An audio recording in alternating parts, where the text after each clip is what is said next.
building more clean power, power dams, transmission lines, clean energy programs, yes, going green.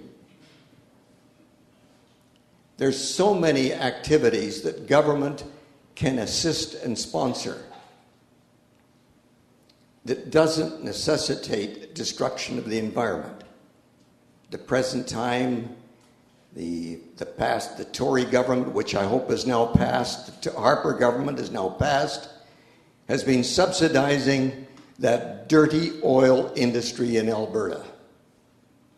Horrible consumption and waste of water, horrible consumption and waste of natural gas to heat that water, to extract the oil, which is then shipped to the United States to be refined.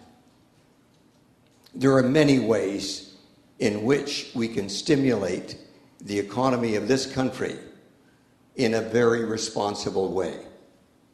One of the programs that our leader, Jack Layton, has outlined is that we want to stimulate small business. We don't want to give big handouts to big corporations who conveniently farm out work to Far Eastern countries because it's cheaper and the environment standards are lower. We want to stimulate small enterprise.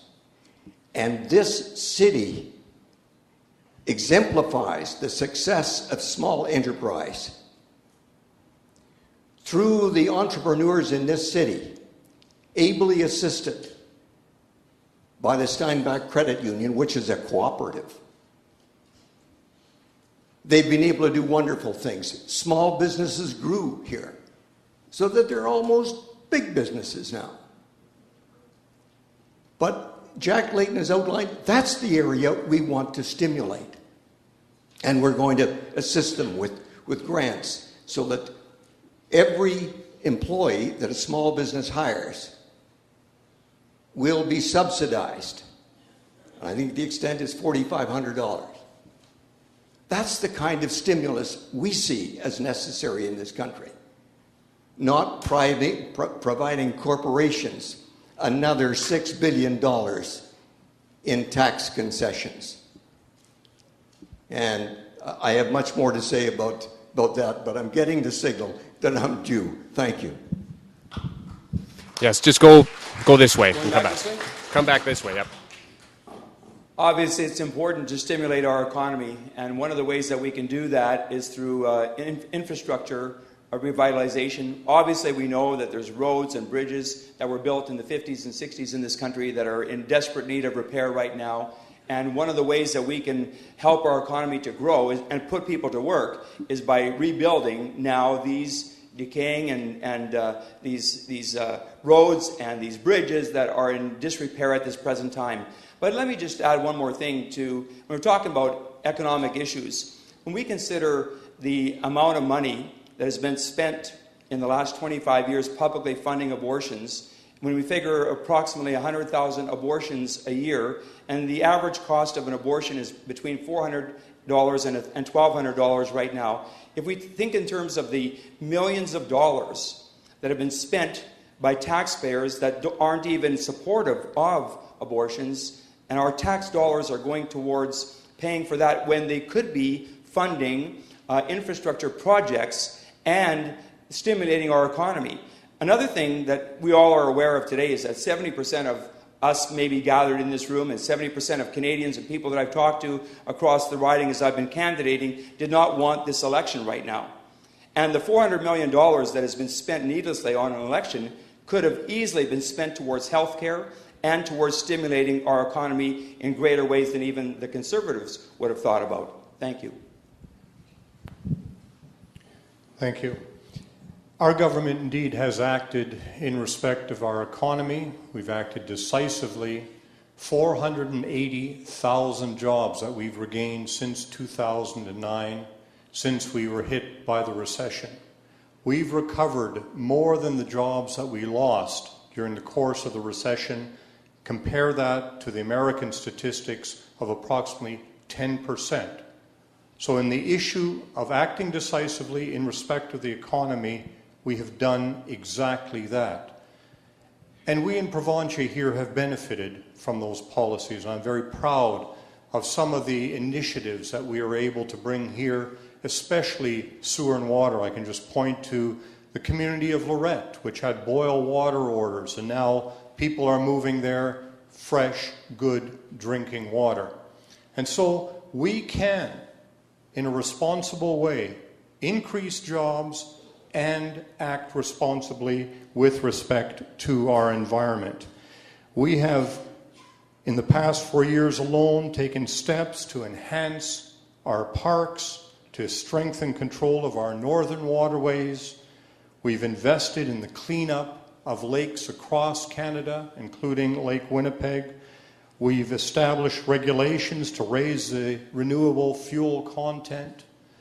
Each and every one of those steps was done mindful of the impact on the economy, and yet working together with those economic principles to ensure that we have a sustainable environment for our children and jobs and opportunities for them as well.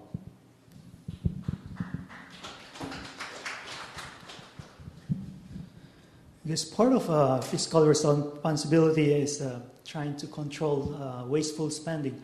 And I guess a lot of short-term projects, I guess we might be able to do better by trying to plan it for the long term and also avoid port borrowing. And for example, I guess Duff Roblin is a perfect example. When he set on building the Red River Floodway, I guess people were making fun of him and ridiculing him. And so, but he staked his career on it and pushed through with it. And so he built the Red River Floodway for $63 million, but it saves Manitoba $10 billion in flood damage since then. So even factoring in inflation, I guess that's a huge savings. So it would be nice to have like those kind of long-term planning, like for the future, rather than what's the short-term gain. And also not just building infrastructure, because like G20, G8, there's some infrastructure, some spending there that afterwards might not be benefiting much people. So it's good to well plan, and also, of course, try to keep it on the budget and all those stuff. Thank you. Thanks, Rick. Ladies and gentlemen, here is a book that was put out by the Liberals. It was generated by talking to the people of Canada. We had town halls all across this country, open town halls. Anybody could come in. No one was stopped at the door. This will tell you what the Liberal plan is, and it's a commitment in here that what you read is what you're going to get. It's the Liberal team and the Liberal platform. When you start talking fiscal responsibility, I think we should take a look back at what Brian Mulrooney left us. We were in dire straits as a country financially. Under 12 years of good Liberal leadership, we had ministers of finance and cabinets that put together a fantastic surplus. This ended in 2006. We had a $13 billion surplus, I believe. Or in 2008, sorry. In a short period of time, that has now been grown into a $58 billion deficit. This is unsustainable. And under our plan, we do have a plan for getting rid of waste. We can talk about $30 billion of jets. We can talk about $13 billion for mega prisons without really attacking the crime problem that we've got in this country. We can talk about $1 billion spent for a 72-hour meeting. Totally unnecessary spending for Canadians, and it's cost us dearly. Corporate tax cuts. We don't need to be helping the richest of the rich. We need to invest in families. We need to invest in programs and communities that will help families, middle-income families, the backbone of our economy, small businesses, backbone of our economy. This is what we can do. We can help the youth get jobs, a learning strategy. That's what we would invest in as Liberals. Let's give the tools to Canadians to succeed. Thank you.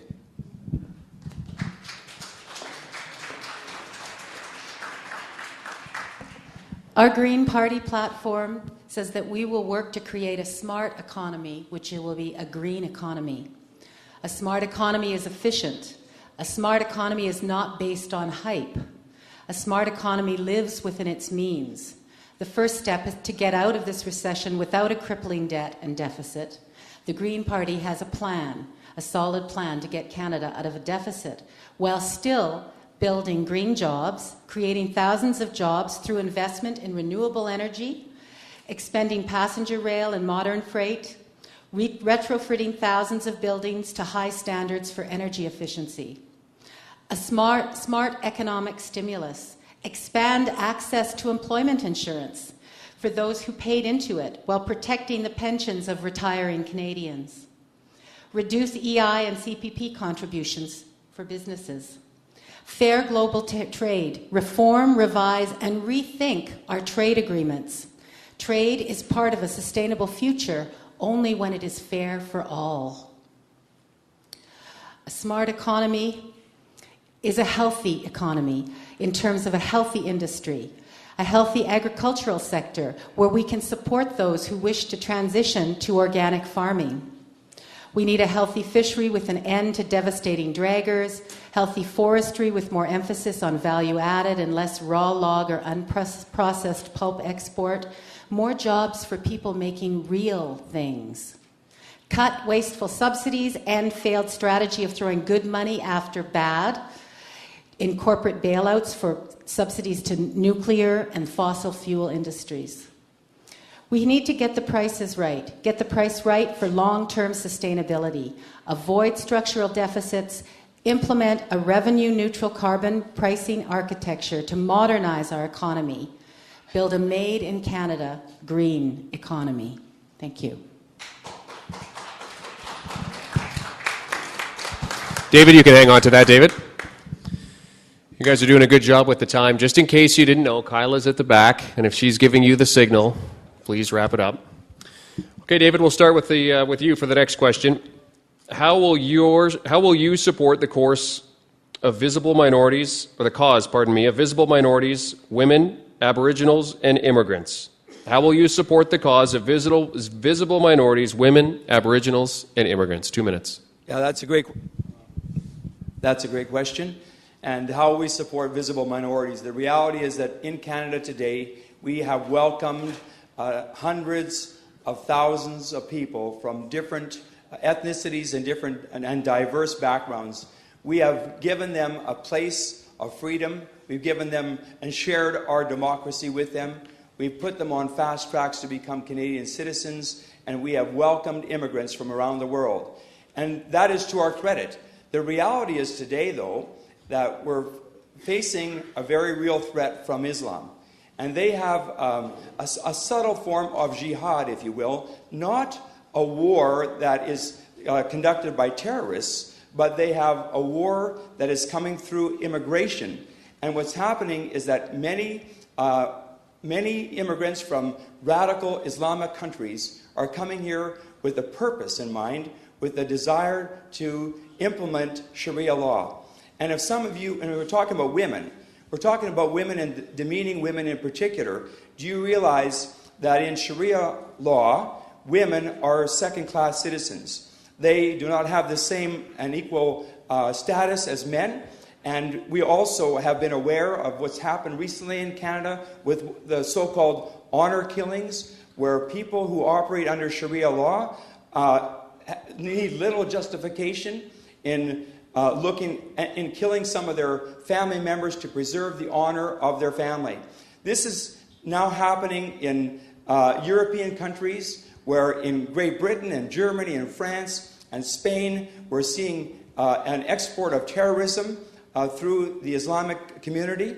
And we have to be aware that in Canada today, although we do want to be a friendly country, we want to welcome people from all different countries, yet at the same time, we have to be careful. We have to screen immigrants so that we can protect women and children. And with regards to the Aboriginal community, we believe that they should operate similar in self-government, the way that we do in Canada, where they would have their own parliament elected the same way that we elect our members of parliament. They would elect their leadership, and they would have a say